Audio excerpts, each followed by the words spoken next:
حناف، شوافع، مالکیہ اور سب کا اجماع 20 کم از کم. یہ الگ بات ہے کہ بعض کے نزدیک 36 رکعتیں بھی ہیں. تو اب اگر ہم سیدہ عائشہ صدیقہ رضی اللہ تعالیٰ عنہ کی اسی ایک روایت کو لے لیں تو پھر یہ بھی تو حدیث ہیں ادھر، ان کو کیا کریں گے؟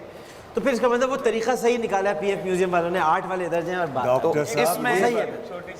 ڈاکٹر صاحب یہ بتائیے، ہم آج اگر رکعت پہ جھگڑا ہی کر رہے ہیں، کل قیامت کے دن 20 نکلی، یہ 12 کہاں سے لائیں گے؟ اور وہ کہیں گے اگر 8 نکلی تو 20 تو ہمیں تو ثواب ہی ہوگا. ایک منٹ ڈاکٹر صاحب، امام کے پیچھے یہ فاتحہ نہیں پڑھتے، ہم پڑھتے ہیں. اگر رب نے پوچھ لیا کہ پڑھنی تھی، آپ کا کیا بنے گا؟ میں نبی پاک کا وہ ارشاد بھی دکھا دوں گا. میں نبی پاک کا وہ ارشاد بھی دکھا دوں گا. تو وہ ارشاد ہم بھی دکھا دیں گے. ایک چھوٹی سی بات مجھے یاد آئی. جی جی اتنی دیر میں یاد آئی، اتنی دیر سے سمجھ بیٹھے. موطا امام مالک کی روایت آپ نے پڑھی، ہم اپنے نصاب میں پڑھاتے ہیں. سیاہ ستہ کی انہوں نے پڑھی، وہ آپ بھی اپنے نصاب میں پڑھاتے ہیں. یہ دلائل اپنی جگہ رہے. تمام مسلمان خانہ کعبہ کو، مسجد نبوی کو اپنا مرکزی مقام مانتے ہوئے اس کو قبلہ مانتے ہیں. اور بالخصوص جس مکتبہ فکر سے آپ تعلق رکھتے ہیں ماشاءاللہ، وہ تو ہم سے بھی زیادہ مانتے ہیں. وہاں پر کیوں 20 رکعت ہوتی ہے؟ جب وہاں پر 20 رکعت ہوتی ہیں تو آپ کو جھگڑا ہی ختم کر دینا چاہیے. سبحان اللہ. اگر جھگڑا خانہ کعبہ اور مسجد نبوی پہ ہی ختم ہونا ہے الحمدللہ، جھگڑا تو ایسے ہے بھی نہیں. اور اگر اسی پہ ہی ختم ہوتا ہے تو وہاں تراویح سال بعد آتی ہیں، رفع الیدین روز ہوتی ہے، آمین روز ہوتی ہے، وہ نہیں نظر آتی. الحمدللہ ہم ٹی وی پہ بھی دیکھی جاتی ہے. میں الحمدللہ ہم لوگ رفع سال بعد والی بات پکڑ رہے ہیں جو روزانہ ہو رہی ہے. ہم تو رفع یدین روزانہ کرتے ہیں. ہم جب بھی نماز شروع کرتے ہیں رفع یدین کرتے دوسری ہیں. مزے کی بات جب وتر پڑھتے ہیں رفع یدین کرتے ہیں. مگر وہ جہری آمین بھی تو کہہ رہے ہیں وہاں ہوتی ہے. بھائی دیکھو، بھائی یہ بتا دیں کہ ہمارا دوسری بات جہری آمین پہ میں آپ کی دیکھیے، دوسری بات یہ ہے کتنے صحابہ تھے جو رفع یدین کرتے تھے، میرے غوث پاک کرتے تھے.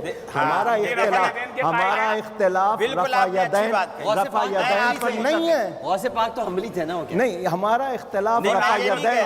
بات تو سن لیں. انہوں نے کہا وہ رفع الیدین کرتے تھے، میں مانتا ہوں، اچھی ان بات. کو غوث اعظم بھی تو مانے. چلو اگر رسول اللہ صلی اللہ علیہ وسلم دیکھیے، آپ مانتے نا اگر رسول اللہ صلی اللہ علیہ وسلم کی وجہ سے آپ مانتے ہیں، آپ کو بتا دیں. میں غوث اللہ کو مانتا ہوں. اگر رسول اللہ صلی اللہ علیہ وسلم کی وجہ سے نہیں کر رہے، اگر رسول اللہ صلی اللہ علیہ وسلم کی وجہ سے نہیں کر رہے تو چلو پیر عبد القادر جیلانی رحمہ اللہ کی وجہ سے کریں تو صحیح نا. مجھے یہ بتائیں، 1 منٹ جواب دیجیے گا. رفع یدین فرض ہے، واجب ہے، سنت موقدہ، ان میں سے کیا ہے؟ اللہ کے رسول کرتے تھے اس لیے میں صرف اللہ کے رسول اور بہت کچھ کرتے تھے. یہ بات تو صحابہ بھی نہیں جانتے تھے. نہیں تو پھر آپ موطا امام مالک میں دیکھیے، موطا امام مالک میں عبداللہ بن عمر رضی اللہ تعالیٰ عنہ سے پوچھنے والے نے پوچھا وطر فرض ہیں، سنت ہیں، واجب ہیں، کیا ہیں؟ 3 دفعہ اس نے پوچھا. عبداللہ بن عمر تو چھٹی صف میں کھڑے ہوتے تھے، دوسری میں تو عبداللہ بن مسعود کھڑے ہوتے تھے. یہ مسئلہ دوسرا. ان سے 3 دفعہ پوچھا کہ وطر جو ہیں فرض ہیں، سنت ہیں، واجب ہے، کیا ہیں؟ تینوں دفعہ ایک ہی جواب دیا کہ یار اللہ کے رسول پڑھتے تھے اس لیے ہم پڑھتے ہیں. اچھا چلے بس ٹھیک. یہ مسئلہ صبح سے اس کا ذکر ہوا تھا. مطلب یہ بات یہ ہے کہ آپ کی 8 تو ہم پڑھتے ہوئے گزرتے ہیں. حضرت آپ ہماری بھی 20 پڑھ لیں. آپ ہمارے بھی 20 پڑھ لیں. آخر میں ڈاکٹر صاحب کیا ہوا؟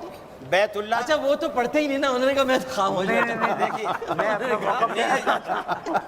جو اس بحث کے بعد پڑھنا شروع کر دیں گے. یہاں پہ 2-3 باتیں عرض کرتا ہوں. جی. یہ تراویح کا مسئلہ ہو یا رفع الیدین کا مسئلہ ہے، یہ معرکۃ الآراء مسائل ہیں جن پر مدارس اسلامیہ میں بڑے بڑے دنوں تک استاد بحث کرتا ہے اور شاگرد لکھتے ہیں، سنتے ہیں، پڑھتے ہیں. اگر یہ سارے مسائل نکال دیں گے تو درس نظامی تو بڑا مختصر سا ہو جائے گا. انہی مسائل کی وجہ سے کہ لمبے زمانے تک بحثیں چلتی ہیں اور کتابیں چلتی ہیں. لیکن ہم جس فورم پہ بیٹھے ہوئے ڈاکٹر صاحب، یہاں پر ہر قسم کے لوگ ہمیں سن رہے ہیں، اسی لیے تو یہ بات کی تاکہ سب اپنے اپنے اور طریقے سے کریں. کچھ لوگ ایسے بھی ہیں جن کی صلاحیت اور علمی صلاحیت استعداد اتنی نہیں ہوگی. صحیح بات. ہو سکتا ہے کہ وہ ہماری اس آپس کے مسائل سے آپ کی بات سے سن کے سب اپنے اپنے طریقے سے کریں گے. اب ایک بات میں صرف ایک بات جو عرض کرنا چاہتا ہوں، جو مولانا خلیل الرحمان صاحب نے عرض کی ہے، ما زاد والی جو روایت عرض کی ہے. دیکھیں 30 شعبان کو اللہ کے نبی نے ایک خطبہ ارشاد فرمایا جو بخاری میں ساری کتابوں میں موجود ہے. اس خطبے میں اللہ کے نبی نے جہاں بہت سی باتیں ارشاد فرمائی، وہاں ایک یہ بھی فرمایا اس رات میں ایک قیام بھی تم پر بڑھایا ہے، ایک نماز کا اضافہ بھی تم پر کیا گیا۔ اس خطبے کو دیکھا جا سکتا ہے۔ پھر جو روایت ہے من صام رمضان وقام رمضان ایمانا و احتسابا غفر له ما تقدم من ذنبی، کہ جس نے رمضان کے روزے رکھے اور قیام کیا، اس کا مطلب کہ قیام آگے پیچھے بھی چلتا ہے، لیکن رمضان کو قیام کے ساتھ اور فضیلت حاصل ہے، اور رمضان میں ایک قیام علیحدہ فرض ہوا ہے۔ ایک بات یہ ہے۔ دوسری بات یہ ہے کہ میں حضرت مولانا خلیل الرحمان صاحب سے پوچھتا ہوں، کیا حضرت عمر رضی اللہ تعالیٰ عنہ نے سارے صحابہ کو جمع کر کے مسجد نبوی میں 20 تراویح رکعت پڑھائی تھی یا نہیں؟ نہیں۔